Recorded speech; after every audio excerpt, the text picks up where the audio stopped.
When Western society first began to interact with the Kanaka Maoli nation in 1778, the people were described as industrious and skilled at water irrigation for the numerous lo'ikalo that provided the staple food, poi. The Kanaka Maoli has over the years treasured the lo'ikalo and respected it as the giver of life for all generations of the nation of Hawaii. Yet over the years, and symbolically, we have seen the genocide of a people through the decrease in the lo'ikalo.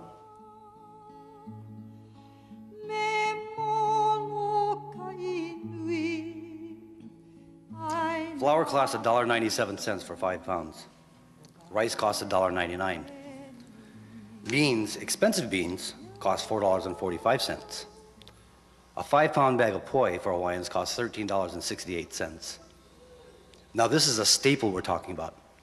The reason why it costs so much more is because to grow taro from which poi is made, it takes a considerable amount of land, which Hawaiians no longer own.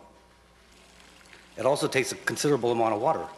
And the Kanaka Maoli go to court now to fight for water so that the lo'ikalo can thrive, while foreign investors are allowed water rights to feed golf courses and hotel resorts. Today, the Kanaka Maoli experience poi shortages and poor health. We have the worst health record in the entire nation. We're sick people. Diabetes, you name them, we got them. Diabetes is skyrocketing at 197% more than any other ethnic group in the United States, as is infectious disease at 103% greater rate. Kanaka Maoli infant mortality is higher than at least 19 countries worldwide. Cancer is 39% higher. Stroke occurs 31% more frequently. Hawaiians are on the top of the list in criminal incarceration, internment in mental institutions, as well as the lowest on the educational stats. The Kanaka Maoli should be in the best economic and social condition of these islands. Instead, they're in the worst. This is no accident. This is not the result of negligence. This is not the result of ignorance. This is the consequence of knowing and intentional acts with predictable, premeditated, actual devastation of the life of the Lahui Kanaka Maoli. They don't wear military uniforms against us anymore. They wear suits. They use their technology, their resources, their stroke of their pen, their legislation to do it to us, to steal our land, to murder our people. Access. Sir, can I go down through your land so I can get down to the beach so I can go gather some limo, opihi, crab, whatever?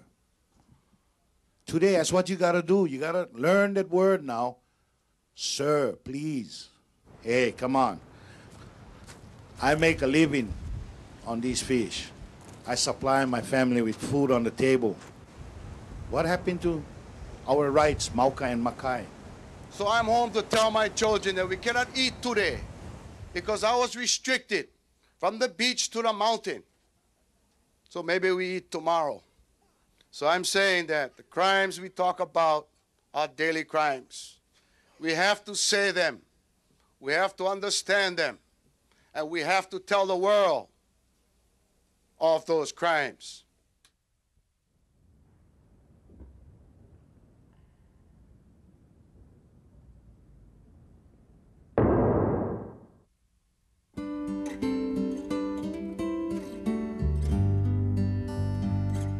Ethnocide means that an ethnic group is denied the right to enjoy, develop, and transmit its own culture and its own language, whether collectively or individually. The territory is an ugly period for many Hawaiians. It was a time in which any expression of a desire to act as a Kanaka Maoli was greeted with scorn and contempt. and in some cases punished in many, many ways. Papa ia nakula upuni, a me nakula kuokoa, a ole ao I ka olelo, I loko o ka olelo Hawai'i. Hana ia ke I ka makahiki umikumamawalu ka naiwa kumaono e ke upuni le pupalika. Ka e ho o kele ai ka ike a o ke ave olo nā. Nāna e ho o pili ke keiki I kona lahui iho. A o ka paulo ia o ke ea lahui. My mom was brutally beaten because she spoke only Hawaiian. When I was born, it was still illegal in this land to give a Hawaiian first name to the children. You had to give a Christian first name. When I was going to school, I wanted to know about my king and queen. And they was telling me about George Washington chopping down the cherry tree. And I was like, he all of that bullshit, so they started to label me as an instigator. So I had to go outside with the rest, I had to go with the janitor outside there and go pull weeds. I got dropped out 4th grade. They called me incorrigible. I thought some kind of balloon that flies up in the air. Then we go home, we tell our kupunas and mother and dad, and they say, what did you learn today? Oh, I don't know, something about somebody jumping over a carol stick, the cow jumping over the moon, and it didn't make sense to us then, and it didn't make sense to our families. In fact, our history books had very little, if anything, on Hawaiian history. And if there was, it was derogatory. And then they taught our great-grandparents not to idolize our stone or our wood images. But then they bring in all the other images, the Buddhist temples and the Virgin Mary and the cross, and eventually they teach us how to praise the Statue of Liberty. It was difficult to shed the years of brainwashing that I have been through. Only recently have I stopped making excuses for being Kanaka Maoli.